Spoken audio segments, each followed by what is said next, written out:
Evening, you guys. This is Rick. You know, we've been working through Moses's the 5 books of Moses, and we have pretty much uncovered that the brain is the place that God wants us to set up for Him to come in and dwell with you. This is what the stories say, that those people that can do this, put the three together, or gather this and that, God would be in their midst. And so that would be that He would be inside of them, that He would come in and dwell with you. He won't go and dwell someplace else. And it's a personal thing that we find this is. Remember, in the last, at the end of this, of their stories, it'd be, it's some kind of a payment for your soul, that this is that 10% of you has to go. This is the payment, and what you get is everlasting life. So, you get a lot back for your money. And so that's what it profits you to go this way. This is the idea.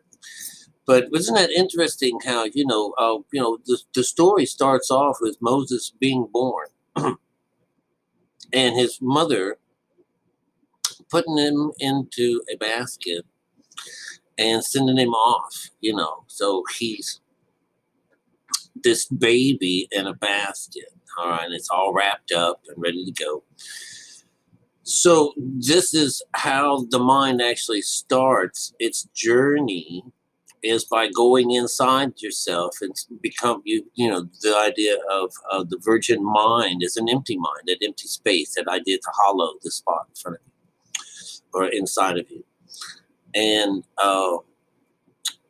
that it winds up into like a queen's arms, and she holds on to him and raises him, and then later on he rebels against his stepfather and takes off, so he and on this, he rebels, but what happens is he kills an Egyptian and takes off running. So this is the first phase of consciousness being dropped. He's being, he was delivered as a baby and all this stuff. So, it's like it went through it's one role. But whenever he goes out with the brethren, check out with the brethren, and then next thing you know, he kills an Egyptian and he buries him in the sand. Well, there's this foreshadowing that he has, he's going on this trip, but he's taking the physical side of it because he hasn't gone to heaven yet. He hasn't met God yet. He's alone, and he has great promise, but he winds up seeing the two witnesses, which, whenever he kills this guy, the first thing he looks over and he sees these two guys. And so the next day, the next day he gets up and he sees them, he gets up, comes out again on the second day, and and he runs across these guys. What, are you going to kill us too? What caused this? So anyways, he winds up at a well, and then the girls show up. So this is totally was supposedly a dream sequence, but like I said, we haven't met Aaron. And Aaron, at the end of the story, we find out that God is the one going to be served by Aaron. Aaron is going to be the one that does the coming and the going. That's why we have to make clothes for him. All right, so right at this particular time, he's a stranger in a strange land. That's where he gets his son's name, Gershom, from. All right, and that name is on one of those boxes that I talked about a couple of days ago about the tabernacle. These are the people that are closest to the realm here, the guys that serve God. Excuse me. So this is supposed to be a wrap-up of that, but, this is all the story about being drawn out of the water, stuff like that. This is Moses. I mean, that's what his name means. But all these other names mean things too. All right, that's how you find some of the inner words, the spiritual side of things. Not just what you see. It'd be, do you know what that means? And when you find out what it means, it's pretty damn cool.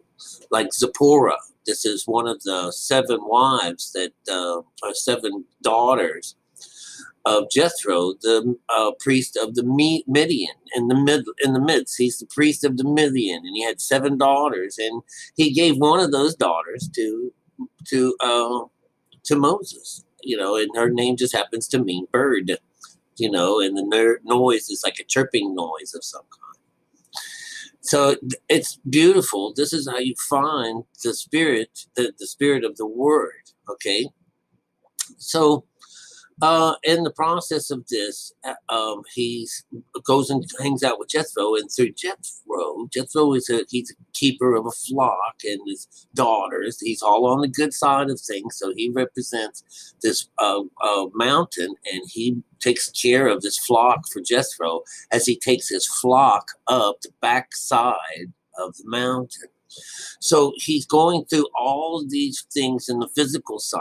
Even whenever he meets God while he's up in this particular part, he takes and hides his eyes from him. He doesn't want to look upon him. And God tells him, you're going to take your shoes off, But he doesn't have this other side. He doesn't have Aaron yet.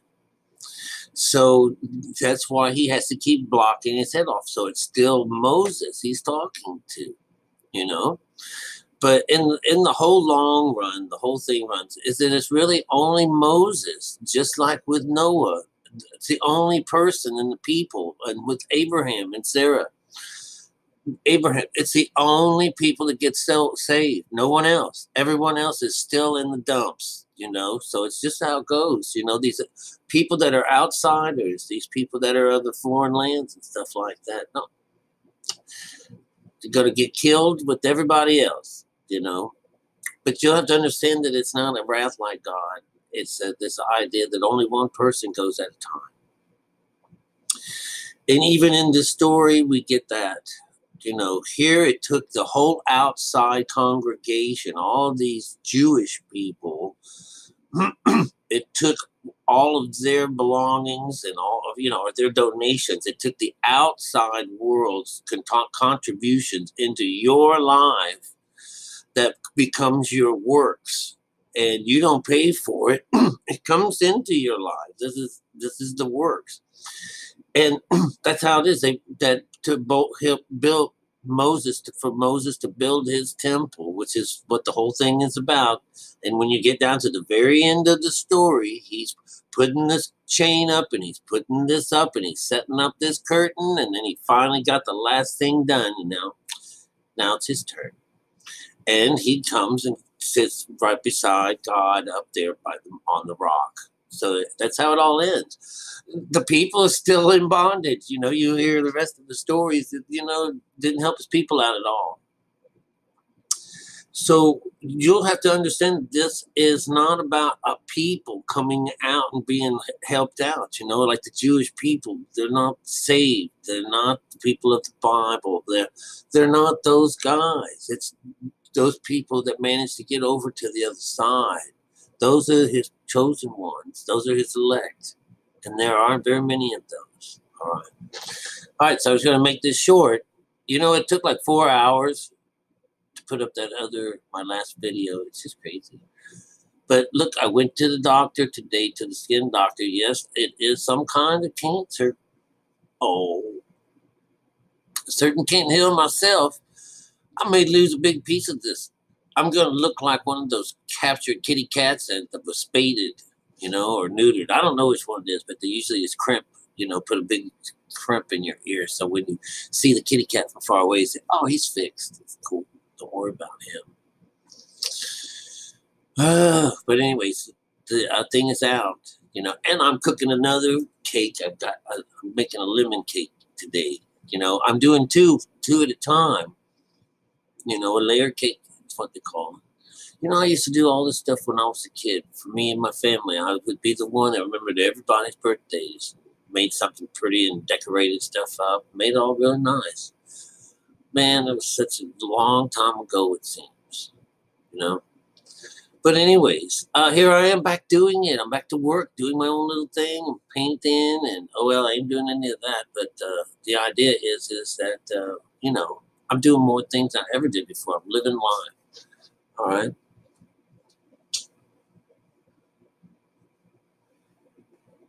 I was going to show you one more thing to do with our brethren, the idea of 5, because it's kind of strange. And I know, a lot of people kind of freak out. But I'll tell you, when it comes down to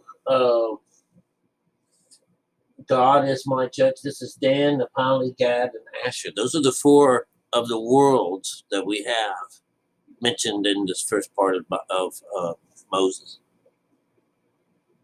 And again, this represents the consciousness. This is our emotions. This is our physical. And this is our spiritual side, represent 4 worlds.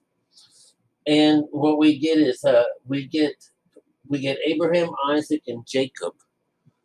All right. Now, those wind up being the name of the changes and all. But in front of this, in front of it, your God of your father is the way that starts out. It says, the God of your father, the God of Abraham, the God of Isaac, and the God of Jacob.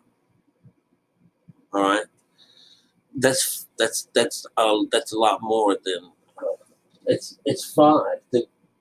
It represents a different set of worlds, and it pretty much is showing you that you are the Father. Is what I'm saying. Is you become the first. You're the first one.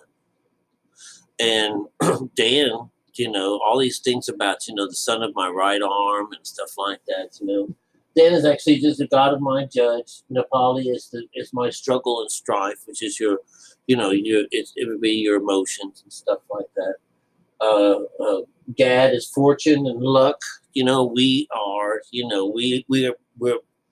we get to be this chosen one, and we have to go through all this hell first. But you and I, we're the good guy. We're this Jesus. We're this Messiah. We're this person that comes and saves the world. It changes the world.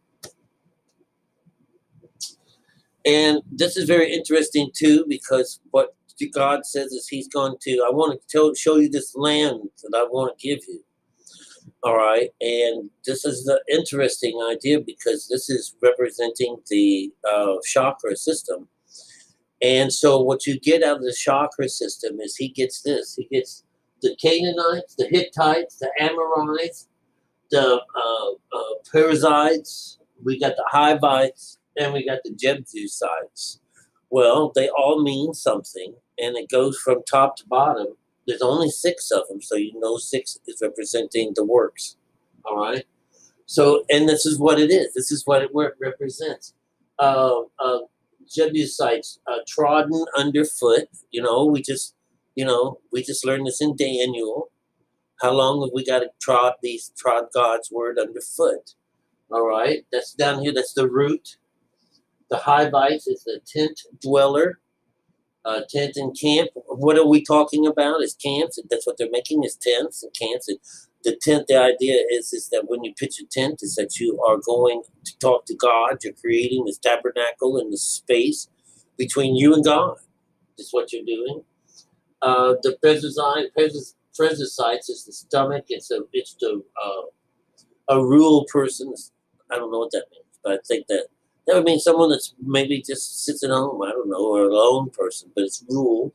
Maybe it's someone of an outside. I don't know. I'll look at what is rural. Like a rural. It's not urban areas. What is it? But anyways, I know it's representing the 3rd chakra. All right, and that's the seed of Satan. All right, there's Pergamos. Then we get up to heart. The heart one, the Amorites. It's bitter, a rebel, and a babbler. This is what happens when your mind is on the other side, this babbler idea, this Babylon. And it has to do with the heart. It also is bitter. It's bitter that we have this, but this is being born and sucked. This is the emotions. All right. So we have the Hittites, which becomes your throat. One who is broken. One who fears. We get the Canaanites as a merchant trader that humbles and subdues. All right, who is that humbles and subdues? That's what That's what Moses does. Moses is the most uh, the most meek person. And when you go and find out what meek means, it means to be subdued. It means to humble yourself. This is us. This is us without God. That's what that is, And he's going to drive all them people out. It's just interesting. All right. Well, no, he's going to invite them to this place. All right. But anyways, it's this place of milk and honey. And so this is supposed to represent the higher side. This is the nicer place.